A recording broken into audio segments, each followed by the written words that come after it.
சங்கரா தொலைக்காட்சி நேயர்களுக்கு நமஸ்காரம். இன்றைய தினம் முதலாவது வினாவாக நாம் சிந்திக்க இருப்பது செவ்வாப்பேட்டை அப்படிங்கிற ஊர்லேருந்து ரவி ராஜாங்கிறவர் கேட்குறார். பள்ளிக்கூட ஆசிரியர்களுக்கும் சமயக்கல்வி பயிற்று வைக்கிற ஆசிரியர்களுக்கும் உள்ள வேறுபாடு என்ன அப்படின்னு கேட்குறார். அதாவது பள்ளிக்கூடத்தில் இருக்கக்கூடிய ஆசிரியர்கள் இப்போ உள்ள வழக்கத்தில் சொல்கிறோம், அவர் அதை வச்சுருந்தான் மனசில் வச்சுருந்தான் கேட்குறாரு. அதாவது முதல்ல ஒரு பாடத்திட்டம் நமக்கு கொடுப்பா, அந்த பாடத்தை அவளே நடத்துவா, அதுக்கு உண்டான வினாத்தால் அவளே கொடுப்பா. அதுக்கப்புறம் அது மனப்பாடம் பண்ணி நம்ம எழுதிட்டோமா, அவள் சொல்லி கொடுத்த அந்த விஷயத்தில் எந்த அளவுக்கு நாம் தெரியிருக்கோம் அப்படிங்கிறத பார்க்குறா. இதை உலகில் நம்ம பார்க்குற ஒன்று. ஆனால் இந்த பள்ளிக்கூட குருவுக்கு முற்றிலும் எதிர் திசையில் இயங்குபவர் அந்த சமயம் சொல்லுகிற அந்த குருநாதர். சமயத்திலேயே சமயக்கல்வி பயிற்று முறையிலே 4-5 குருநாதர் இருக்கா. அதில் ஒரு குருநாதரை பற்றி மாத்திரம்தான் இப்போ நம்ம பேசுகிறோம். 2 பேருக்கும் வித்தியாசம் இருக்குங்கிறதுனால சொல்கிறேன். இந்த பள்ளிக்கூட குருநாதரை பற்றி இப்போ பார்த்தோம். இப்போ சமயக்கல்வி குருநாதரை பற்றி பார்ப்போம். ஒரு உதாரணமாக சொன்னால் உங்களுக்கு புரியும். ஒரு பெரிய வீரன் இருந்தார். அவருடைய பையன், அவர் சேனாபதியாக இருந்தார். அவருடைய பையன் வித்தை கற்றுக்கணும்னு நினைக்கிறான், சண்டை போடணும், சண்டை கற்றுக்கணும் அப்படின்னு நினைக்கிறான். அப்படி சண்டை கற்றுக்கணும் அப்படின்னு நினைக்கக்கூடிய சூழலில் எல்லாருக்கிட்டையும் போய் கேட்குறான், யார்கிட்ட கற்றுக்க. எல்லாருமே என்ன சொல்கிறாங்கன்னா, உங்கள் அப்பாவே சேனாபதி, நீ ஏன் வித்தியை கற்றுக்க வேண்டியதானே, ஏன் இங்கெல்லாம் அவஸ்தைப்பட்டுருக்க. அப்போ எல்லாருக்கிட்டையும் போய் கேட்டு கடைசியில் முடிவே இல்லாமல் அப்பா கிட்ட வரான். அப்பா சொல்கிறார், நீ இது வரைக்கும் என்னை தந்தையாராக தான் பார்த்துருக்க, ரொம்ப கருணை உள்ளவனாகவும் ரொம்ப செல்லமாக இருப்பார், பையன் பேரில் ரொம்ப ஆசையாக இருப்பார், அப்படி தான் பார்த்துருக்க. நீ வித்தை கற்றுக்கிறது அப்படின்னு விஷயம் வந்துட்டேன்னா அது தலைகீழாக இருக்கும்பா, நீ நினைக்கிற மாதிரி நான் இருக்க மாட்டேன், அதுக்கெல்லாம் சௌக்கியம்னா என்கிட்ட நீ வித்தையை படி அப்படின்னு.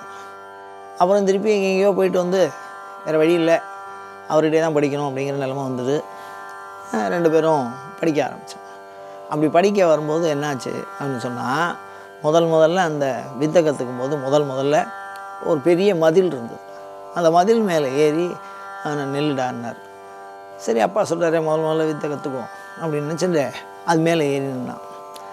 உடனே அடுத்தபடியாக சொன்னார், குதிப்போ கீழே அப்படின்னு. உடனே என்னப்பா ஒசரமான இடத்துல ஏறி வச்சுட்டு குதிங்கிறியே அப்படின்னா, இல்லை நீ குதி, அப்பா உன்னை கையால் தாங்கி பிடிச்சிக்கிறேன் அப்படின்னா. உடனே தூக்கி வாரி போட்டது.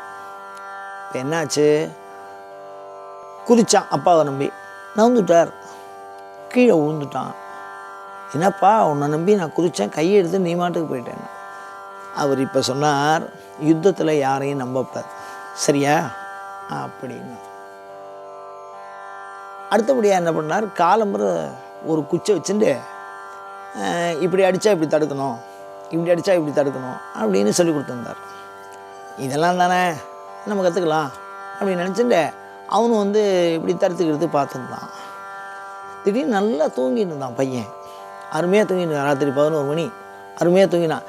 திடீர்னு ஒரு தடி எடுத்துன்னு போய் அவனை போட்டு அடின்னு அடிக்கிறார். ஏன் அடிக்கிறேன் அப்படின்னு அவன் கேட்குறான். எதிரி நேரம் பார்த்தோன்னா தாக்க மாட்டான்பா, எப்போ வேணாலும் தாக்குவான், எப்போ தாக்கினாலும் நீ அதே மாதிரி நீ தாக்கணும், அதனால் சொல்லிட்டுலாம் செய்ய மாட்டான், இப்படி தடு அப்படின்னு அவர் சொன்னார். இப்போ இதில் இந்த கதையில் எதுக்கு நான் உங்களுக்கு சொல்கிறேன் அப்படின்னா, இது முதல்ல பாடம், பின்னாடி தான் அனுபவம். இப்போ நீங்கள் முதல்ல சொல்கிற வாத்தியார் எப்படி அப்படின்னா, அவர் முதல்ல பாடத்தை சொல்லி கொடுத்துருவார், அதுக்கப்புறம் தான் கேட்பார். இங்கே பாடத்துக்கு அப்புறம் தான் உபதேசமே. இங்கே முதல்ல தனித்தனியாக இந்த மாதிரி ஒரு மாற்று விசை பாடம் நடக்கும் இந்த பயிற்சி. அதனால் ஒழுக்கம் அப்படிங்கிறது கூடவே வச்சுட்டுருப்பா. 1 வருஷத்துலேருந்து ஆரம்பித்து 3 வருஷம் வரைக்கும் சிஷ்யனை மறைமுகமாக கண்காணிக்க சொல்லியிருக்கிறார்கள். இப்போ நம்ம இப்போ உள்ள பாடமுறையில் நேரடியாக கண்காணிக்கிறோம். நீ என்ன படிச்சிருக்க, இன்றைக்கி என்ன பாடம், நேற்றுக்கு சொன்னது எழுதினியா அப்படின்னு கேட்குறோம். இது நேரடியான கண்காணிப்பு முறை. ஆனால் ஆன்மீகம் வந்து மறைமுகமான கண்காணிப்பு முறை. சீடனை தெரியாமலேயே அவனை ஆய்வு செய்வது. அப்படி அவனுடைய மனம் இது உடல் சார்ந்து அறிவு சார்ந்து வெளியில் இருக்கக்கூடிய வித்தியை உள்ளே தள்ளுறது. ஆனால் ஆன்மீகங்கிறது உள்ளே இருக்கக்கூடிய ஏதோ ஒரு ஆற்றலை வெளியில் கொண்டு வர்றது. வெளியிலேருந்து உள்ளே போகிறதுக்கும் உள்ளேருந்து வெளியில் வரத்துக்கும் உண்டான வித்தியாசம் அது. அதனால் ஆன்மீக ஞானம் பெறுவதற்கு முற்றிலுமாய் பழைய அனுபவங்களை அழித்து விட வேண்டும். ஆனால் உலகியல் ஞானம் பெறுவதற்கு உலகத்தில் உள்ள எல்லா பதிவுகளையும் உள்ளே இணைத்து விட வேண்டும். அதனால் இரண்டுக்கும் நிறைய வித்தியாசம் இருக்குது.